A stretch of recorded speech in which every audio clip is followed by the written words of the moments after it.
All right, so I passed the roll sheets. Dr. Gooch still has the nameplates, so I'm sorry I don't have those, but hopefully by this point in the semester, everybody knows who everybody is. So today, we need to talk about measuring IMC effectiveness, how to measure that, how to do the research so that you know whether or not your plan is working and what the limitations on that, what those limitations are. Hopefully this won't take the entire hour.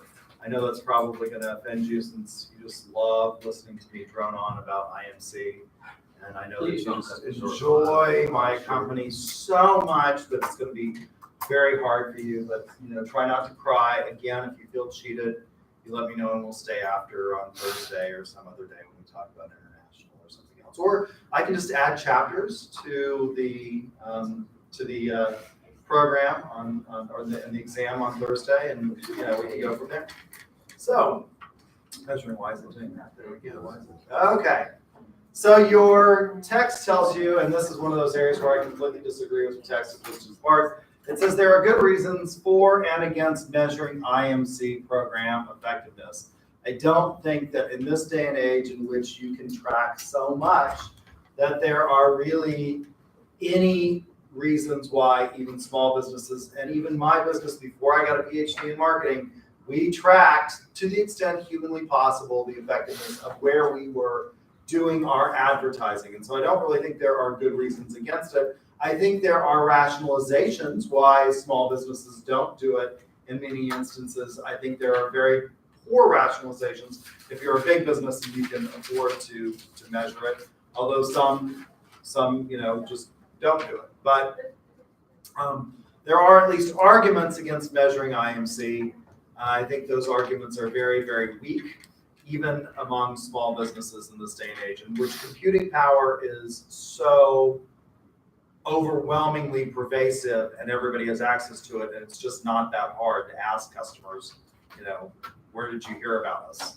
As they come in the door, as they call you on the phone, as they make reservations. Obviously, you can measure that in terms of click-throughs. So there are numerous processes and tools that can be used to measure your IMC effectiveness program and plan. All of those tools and measures have issues, and there are limitations for all of them. And so all methods have limitations, but that's true of everything, right? Even in the hardest of sciences, which I guess the physicists think that they are the mother science of everything, there are limitations even in that, in terms of what we can measure, how small we can get.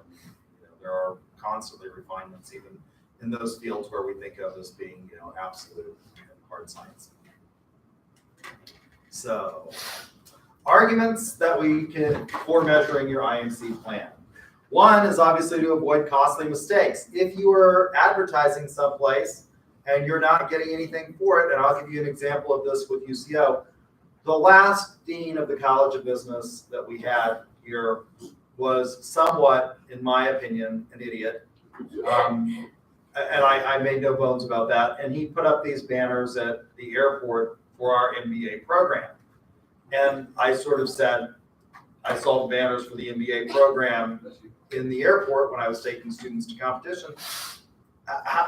Why would we do that? I mean, he told me that we didn't need any research to know what he knew. I will tell you that my brain manufactures knowledge. I write lots of journal articles. I've written textbooks. And in spite of that, I still think that marketing research is important, particularly in the College of Business where you have the capability of doing that. Why are we advertising here? What is it that we hope to accomplish by advertising our MBA program in the airport? I suppose that his rationale was that he saw, for example, when we went to several places this last year at competition, there were people that were advertising in Orlando. Just as an example, the University of Central Florida was advertising in the airport there, and they had a sign where you could get up and you could do a Snapchat and take a picture of yourself, and I'm not sure that that's terribly effective. But I would be willing to bet that the University of Central Florida, unlike the University of Central Oklahoma, probably did some analysis as to why they placed that advertisement in the airport in Orlando. Other than, I don't need to be told what research is. I know what I know. Isn't there like a bunch Okay. of sales competitions and all that? There's one, ICSC, it's a big one. Okay. But I'm still not sure that that's, I mean, if you think about it, from a wasted coverage standpoint, what do most people fly to Orlando to do? It's not to go to the University of Central Florida, I would guess. They're going to the vast majority of tourists that fly in and out of Orlando are going to what? Maybe they're staying in The theme parks. I think it would make perfect sense to have banner advertisements in the airport for Disneyland, or Disney World, and MGM Universal. I'm not sure that UCF, but I'm sure that they probably did more research on that than we did. Thank God in Greyhound, that dean is gone. He's now. Is he the one that also put up those little boards with the stock market and stuff? Yeah, but almost every college business does that. The tickers. Yeah. Almost every college. If you go to any college business anymore, they almost all have that. What alternatives did you offer instead of saying advertise the airport? What else would you advertise the VA program? Well, for example, my suggestions when I met with him about what we should be doing in our MBA program. First of all, he wanted to move the MBA program downtown, and I said something like, "Did you look at where our MBA people live?" The vast majority of the people in our MBA program at the time he decided to do that were actually international students who it was difficult for them to drive to downtown because a lot of them don't have cars, they live on campus. I mean, I just sort of thought that would have been a natural in terms of where you're going to spend your money. I think, I'm not necessarily opposed to putting up banners in the airport. What I want to know is what kind of research did you do to determine that that's where your client base is probably going to, I think a more effective use of resources would be to find out who are our customers for the MBA program. At the time, I can tell you who our customers were. They're not the same now, but at the time they were largely international students and people who were needing an MBA for a promotion. And most of those people, as far as I could tell in the informal surveys that I did, lived, oddly enough, where? Northwest Oklahoma City, and don't want to stay. I mean, if you look at the traffic counts, and this is one of the things that I said to him is, I used to be vice mayor of the great city of Guthrie, Oklahoma, and in that position, I was on the board of directors of the Association of Central Oklahoma Governments. The Association of Central Oklahoma Governments, the reason that you want to belong to the COG and the reason that it's important is that all of the federal highway funds in an SMSA go through the COG, which means that that's how you determine whether or not you're going to get a slice of the federal highway pie. And so cities like Guthrie, of course, are naturally interested in this because we're on what? I-35. Well, there's lots of traffic counts as a result of those funds that go into that analysis. And so as a member of the COG, you have access to that. And so one of the things I did is I went back and I pulled the data on what the traffic counts were. At 6:30 to 7:30 in the morning, there were, at the time I was on city council, there were 30,000 cars that left Edmond and headed south on the Broadway extension to Oklahoma City. At 4:30 to 5:45, the traffic count was exactly the opposite. In which direction would you guess? North, right? And where do most of our students come? I mean, what is UCO's, for those students that are not international students? Commuters. They're commuter students. Where were most of them living? Well, I would venture to guess, nobody's done a study, but I would venture to guess that most of them lived in Edmond. Now, if I worked in downtown Oklahoma City and lived in Edmond, where would I want to go for my MBA program? Would I want to go to downtown Oklahoma City and have to drive at 10 o'clock at night an extra 30 minutes? Or would I want to be in Edmond, where I'm 5 minutes from my house? I don't know. Those were sorts of the questions, but we didn't do any research. And so I'm not sure that the banners in the Oklahoma City airport are doing us any good, and that could be a costly mistake. I'm sure it's not cheap to put up banners in the Oklahoma City airport, right? I'm sure they make money off of this. So you can evaluate your alternatives. What might be a better way of getting people into the MBA program? Well, it might be better to actually, since we have a sales program, have our sales students go out and talk to businesses that might be interested in having their executives. Hertz, for example, will give you money, that for getting an MBA, things like that. So increase your IMC efficiency. So you want to be both effective and efficient and determine if the goals have been actually achieved. So those are the arguments for measuring. What are the arguments that are made against measuring? Let's keep skipping. Costs. That is true in the past. I would have said that that would have been a good argument. Lots of small businesses, for example, mine included, can't afford, other than we have in my business, because I own it, with my mother, we have somebody who actually knows something about market research and is capable of doing that. But if you had to hire somebody to do that, cost could really be an issue. Although there is what we would consider scientifically sound principles of research, and then there is sort of what you can do in terms of analyzing, what you need to do and how effective your IMC program is. And I suggest that every small business, particularly in this day and age, can do this. It's not that costly. Yes, if you actually wanted to hire somebody like me who knows something about methods to go out and do it for your gas station on South Division in Guthrie, Oklahoma, you're probably wasting money and shouldn't do that. But you can still sort of, ask people, how did you hear about us? Why is it that you came in? You can look and see if you're advertising Bud Light at a discount, if that's what's bringing people in. So those kinds of things. Of course, there are research problems. There's a disagreement about what to measure. That is going to be critical. Should you measure recall? Are you going to measure ROI? Things like that. Lack of time. This is probably the number one for small businesses why they don't do it, because small business owners generally have a tendency to think they're pressured. They're doing everything else, and so they don't have a lot of time on their hands, and that may be the best argument against it. And then the one that they list in the textbook, which is true, creative departments do object to measuring because they say it stifles creativity. However, I would suggest that if they really protest that much, you ought to fire them. Because in this day and age, if you don't think that you're going to be evaluated and held accountable and measured, you're an idiot.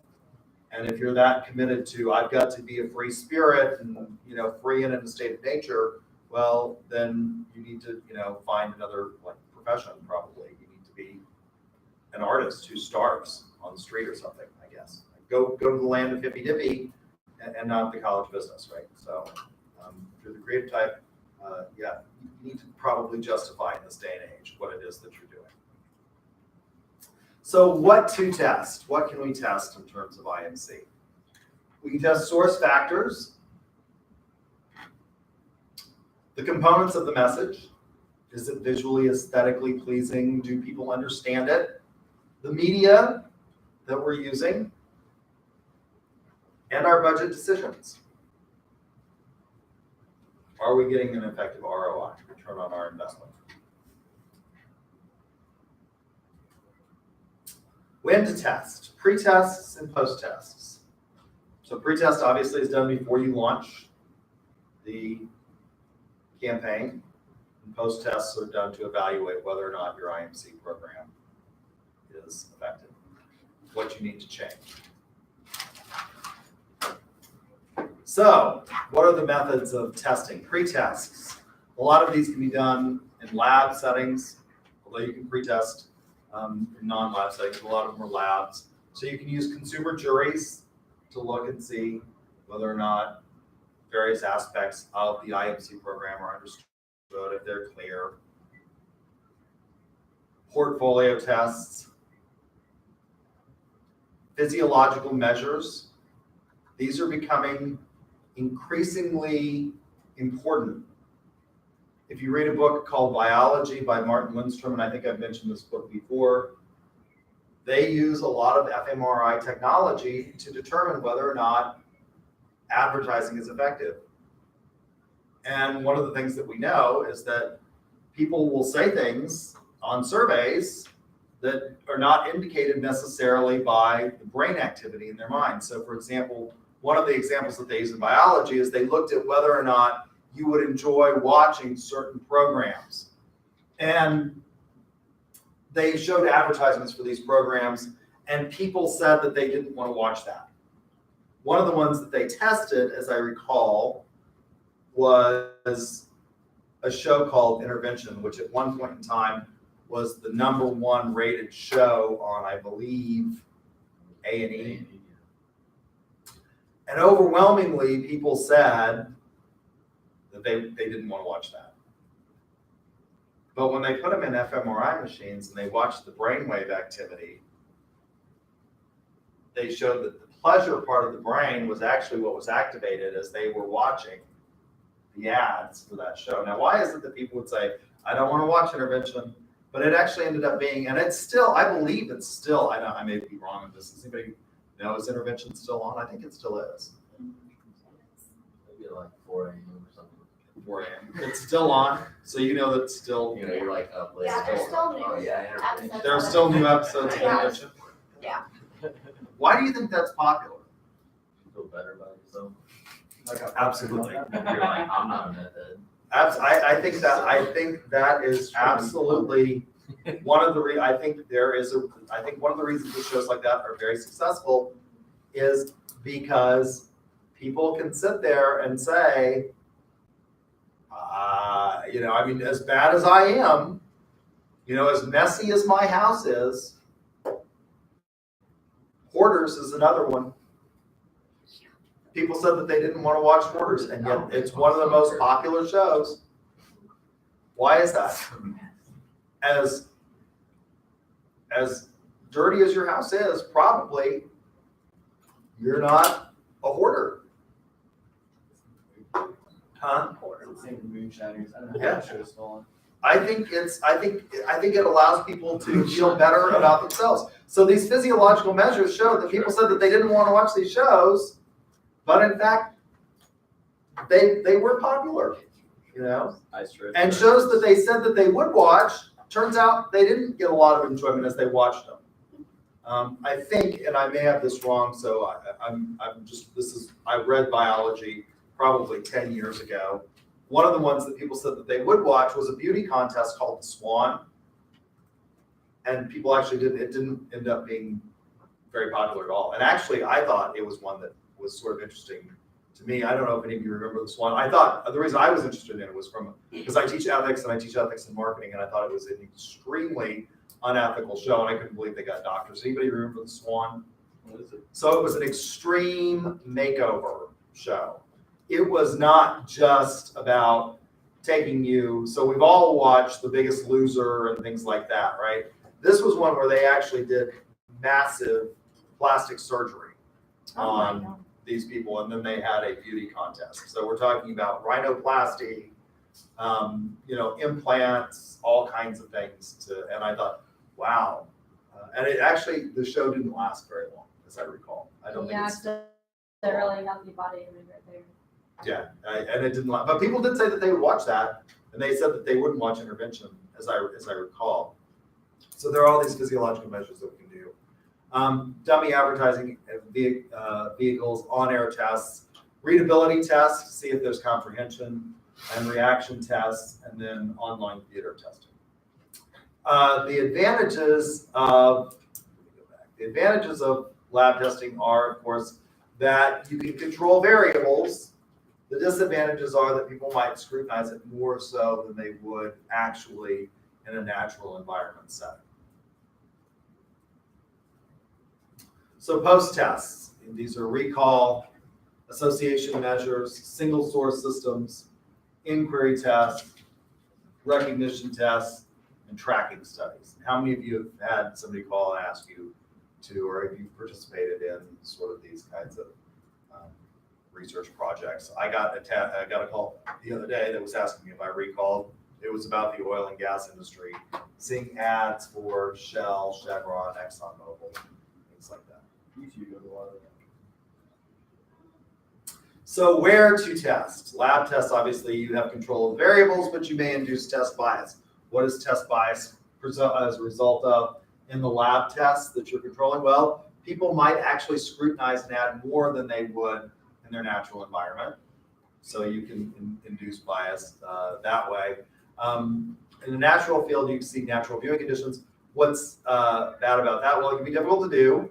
It can be difficult to get people to participate in it. Whereas if you bring them into a lab and you pay them, for example, to come in, you have more control.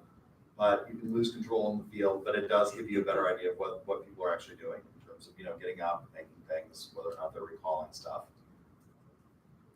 How to test. So the position, advertising, copy testing, has come up with, they call it PACT. They've come up with 9 principles of good copy testing to improve research. And those are listed in your textbook, and I'm not going to go through all 9 of them because I figure we can all read. But basically, what they're designed to do is to provide better creative products for our clients and control the cost of TV commercials and provide some standards by which we can evaluate the effectiveness of these kinds of things, which are notoriously difficult to evaluate. But I think it's becoming easier and easier to do this in an age, again, where we have so much computing power. You all have more computing power now. Again, redundancy is good, so I'll make this point again. You have more computing power on your cell phone in your hand than existed in the entire world in the 1950s. Think about that. So test process. You can test at various times throughout the process. So what are the testing processes? Well, you can test during the conception and generation phase, when you're beginning to develop. When you've started to flesh out the idea, you have rough art, copy, and commercial testing.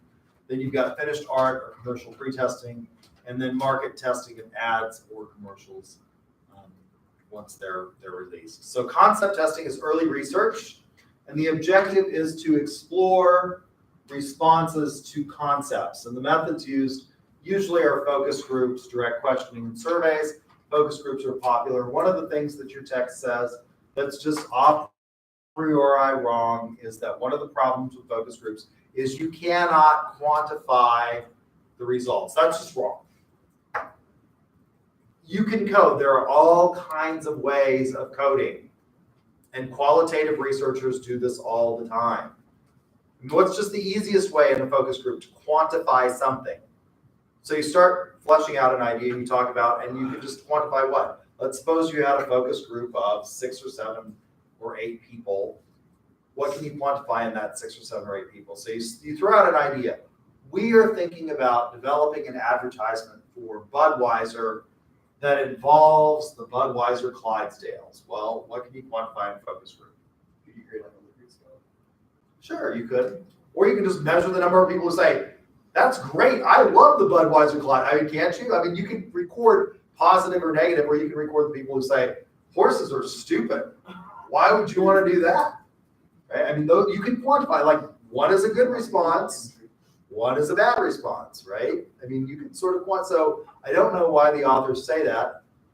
I think what they mean is that it is not, I think what they mean, although it's not entirely clear to me after having read the chapter, once again, I wish they would make it more clear, is that you cannot necessarily use advanced, although qualitative researchers will tell you that there are techniques that you use in looking at this and looking at the coding, and there are methods for doing that. Direct questioning and surveys, of course. So one of the problems with focus groups that I do agree with the authors is that you can get a group where you have one person that sort of dominates the group and may influence whether or not the output that you're getting is being biased by that one person who may be very loud. I know you're going to find this enormously hard to believe, but in lots of groups, I have a tendency to be a dominant personality. And I know that you're going to find, but among my friends, I have a tendency to say things like, we're going to go here, and we're going to do this. And so I know that that's, so you can have somebody like me who's loud and obnoxious and talks a lot and may influence the other group, right? So what are you looking for in terms of output in your concept testing?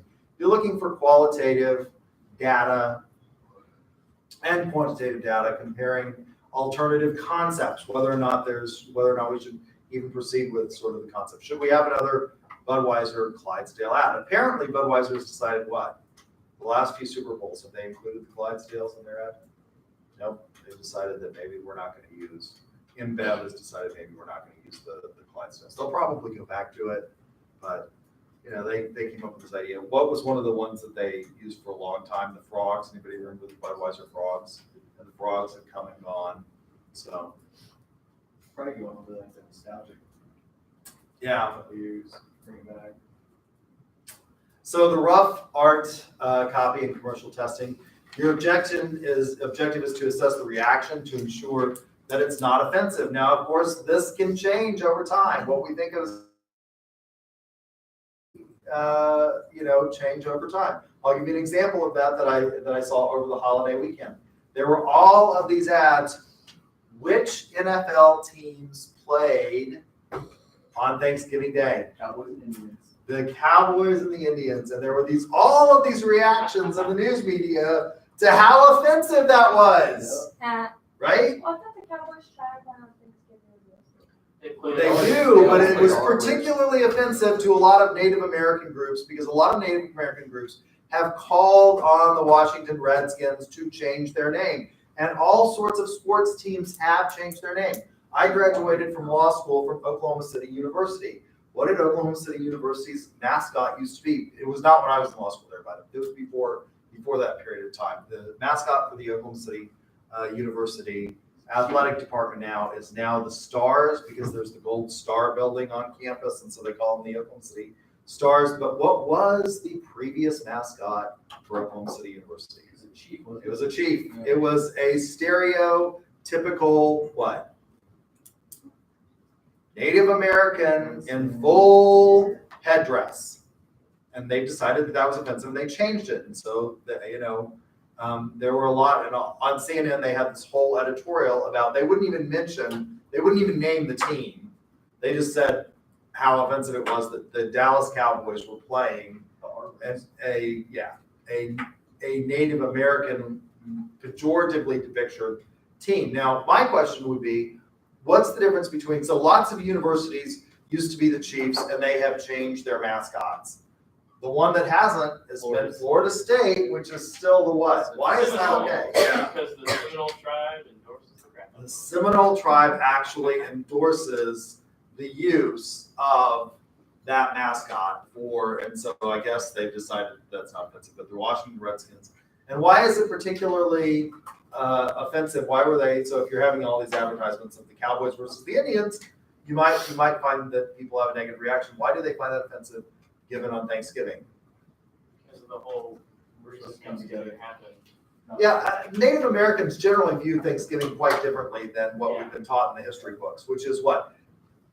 It happened once, basically. The history of this coming together, but there were lots of points in our history in which Native Americans were persecuted by settlers, and so they have a different take on Thanksgiving than a lot of other people. And so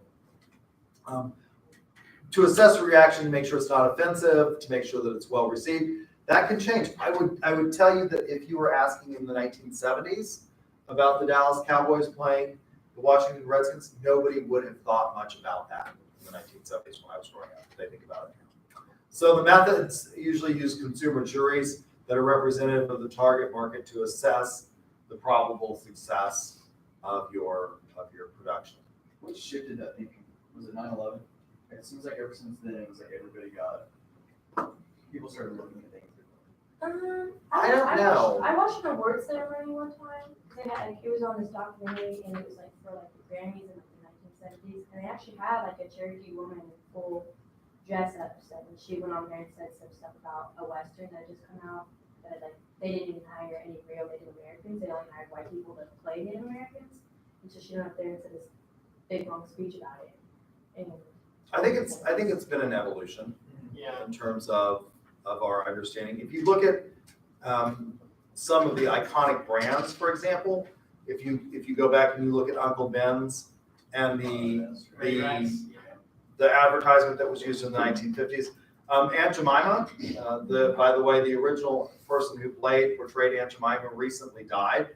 It was Aunt Jemima when I was a kid growing up in the 1970s was sort of the Gone with the Wind mammy figure, and that has changed over time as a result of the fact that people have sort of realized that there is not necessarily this, we're still fighting this battle in terms of whether or not something is offensive. A lot of people in the southern states have said that naming schools Robert E. Lee High School is not offensive. It's just a recognition of history. Well, he fought for the South to maintain slavery, and so a lot of people obviously find that offensive. We'll see. Today is an election day. It's the final election, by the way, in the 2018 midterm elections for the final Senate seat in Mississippi. And we'll see if Cindy Hyde-Smith beats out the Democrat.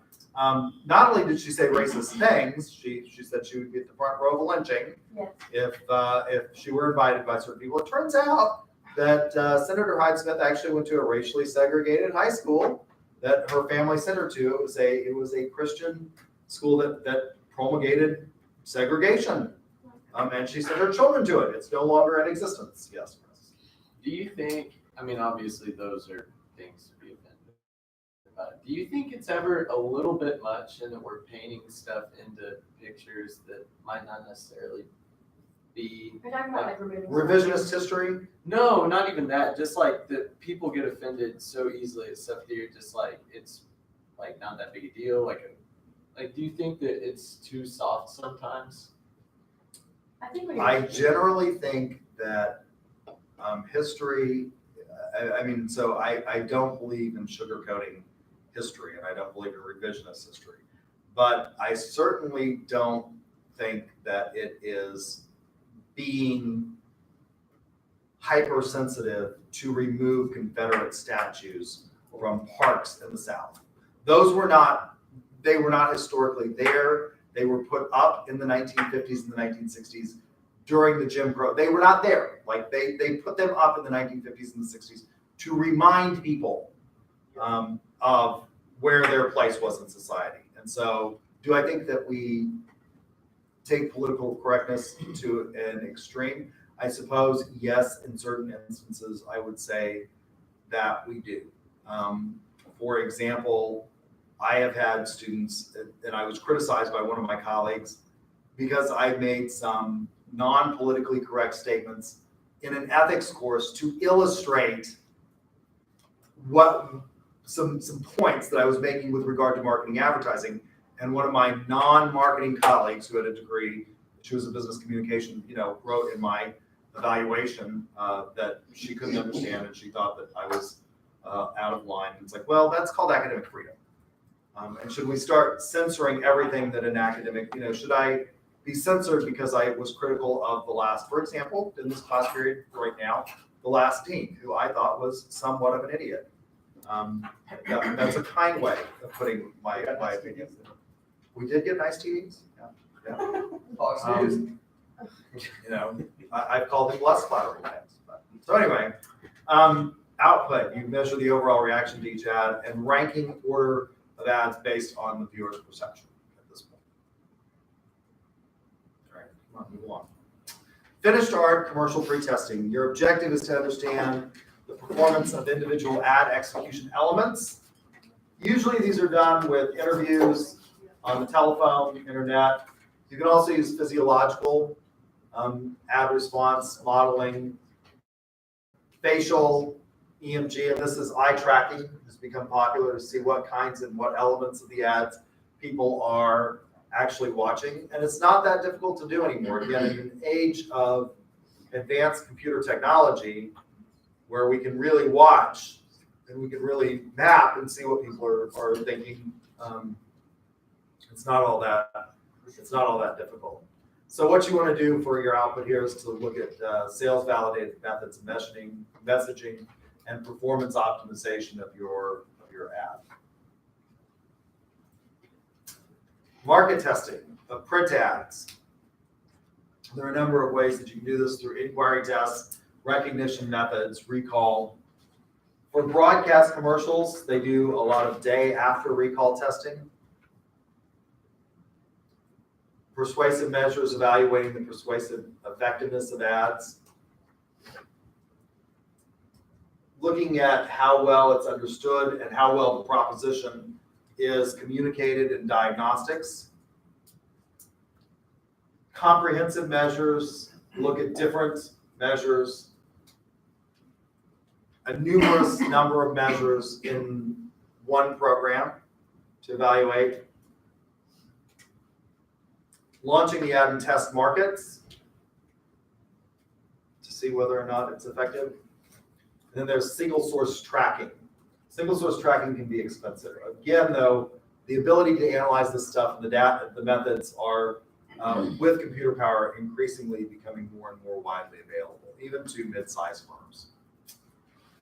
Any questions about measuring and evaluating IMC?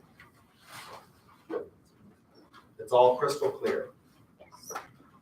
Absolutely. Okay, well, then you guys have 30 minutes if you need to work on your IMC plans for this class. If not, So we change. you can go have lunch. Yeah, we didn't have a lot of data on housemaids. We have to do their budget. Housemates is in the cost. So. Yeah. Thinking it out, you know, it isn't a thing. Like,